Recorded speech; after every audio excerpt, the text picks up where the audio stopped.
I loved Left 4 Dead as a kid. I played the first game on the Xbox 360, and me and my brother would fight over who could play Bill.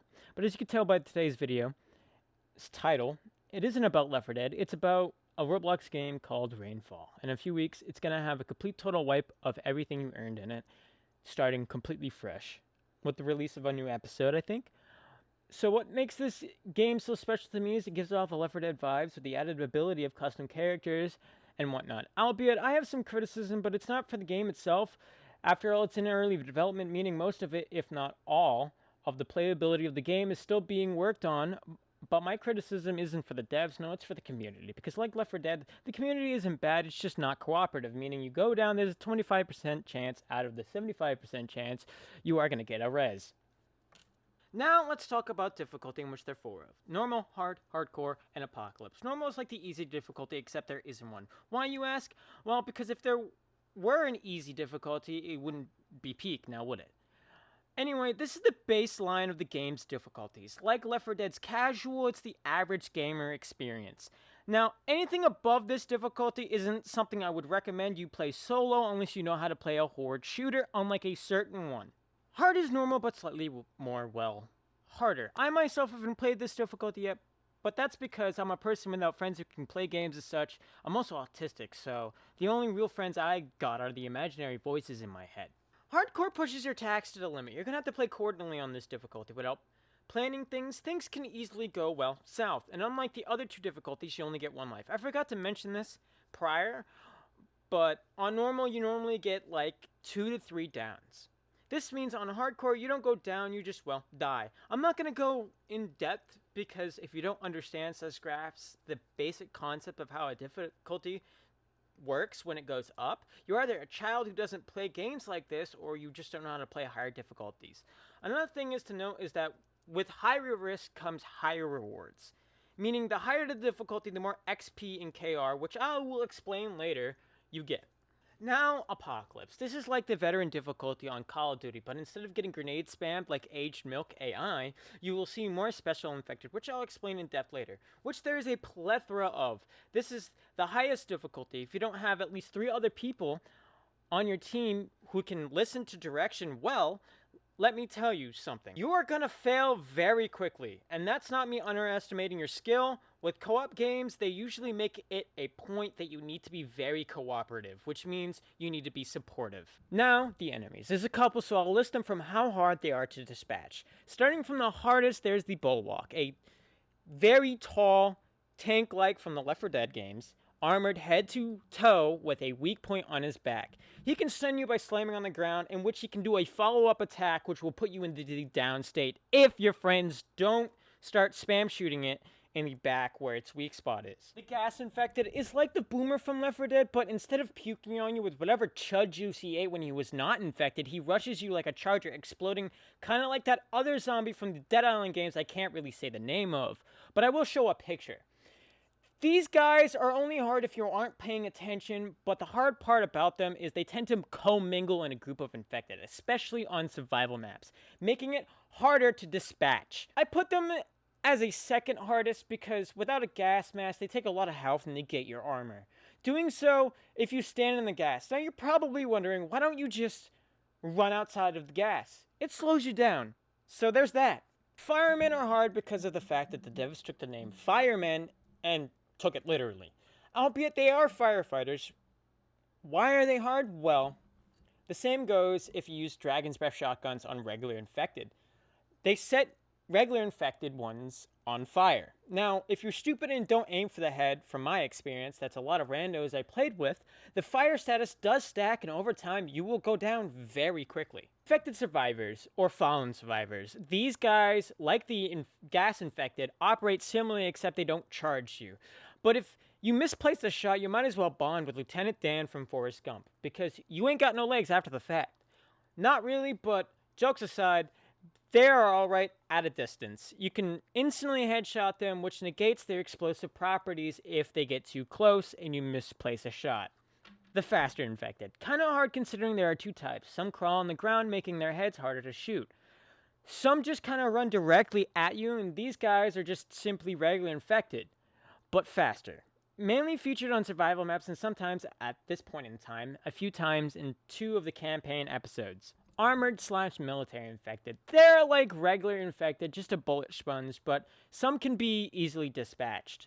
Like the military infected, they don't have armor around their face, so you can easily dispatch them. Now, as far as the riot gear infected, which is the armored infected, from what I experienced, you can 3-tap them with certain rifles. This is where the easiest enemy type will go, the regular infected, which are the hordes themselves.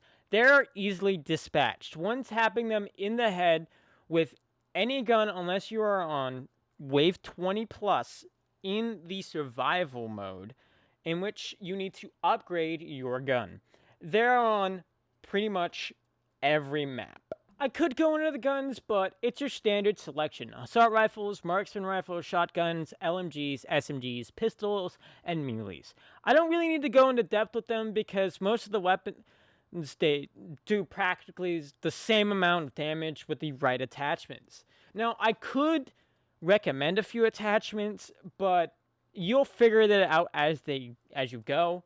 Just like with the sawed-off shotgun, as seen in the footage that I have, that actually uses BMG ammo instead of shotgun shells, which doubles the damage to 200 damage.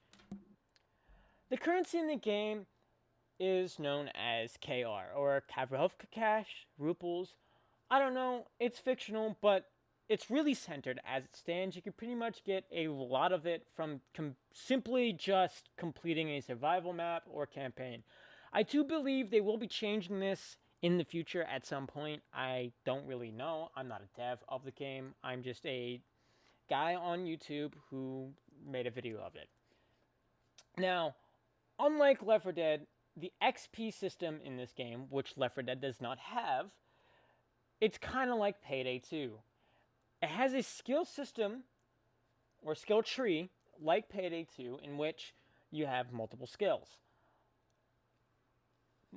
My favorite by far has to be the infinite ammo skill that lasts for 5 seconds on the ammo box. There's a couple, but in the skill trees that I don't really want to go too in depth on, because one, it's going to make this video harder to make. Two, I'm kind of lazy. I'm not going to give you a lore rundown, but I will give you a small recap, because I kind of don't understand how the story is going so far, because there's only 2 campaign maps. But from when the game starts, there's an outbreak that happens and the military is sent to find a doctor, nurse. I know her name is Miss Worth in the game, but I don't know what her title would be. But the important part is what she has in her hands. Some intel, which is the main reason of the mission. As it stands, this intel, as far as I can tell, doesn't have a specific reason to what's on it, but context clues gives us the idea that it probably has the virus on a cellular level and how to make a vaccine on it. After this event, when the military gets to the roof of the hospital and calls for an extraction helicopter, a mercenary group dispatches the military team except for one and the researcher. Pretty much captures both of them and whatnot. I know, horrible recap so far, right? Anyway, that's the prologue. The first episode, or the second if you want to call it, it is technically the second episode. It's called Small Sanctuary. If you have a custom character, you will see them make an appearance here. But anyway, a group of survivors are holed up in an apartment complex. They make their way down it with the goal of reaching the police station, in which we find the first named character that actually survives with you. Police Officer Alvin, who for some reason really likes running over my ammo crates when I place them in the garage tunnel. That's the quick recap of what's going on within the story. Hopefully I got it right. But there is a complete, utter banger made by Evil Adam called Hindsight in that mission.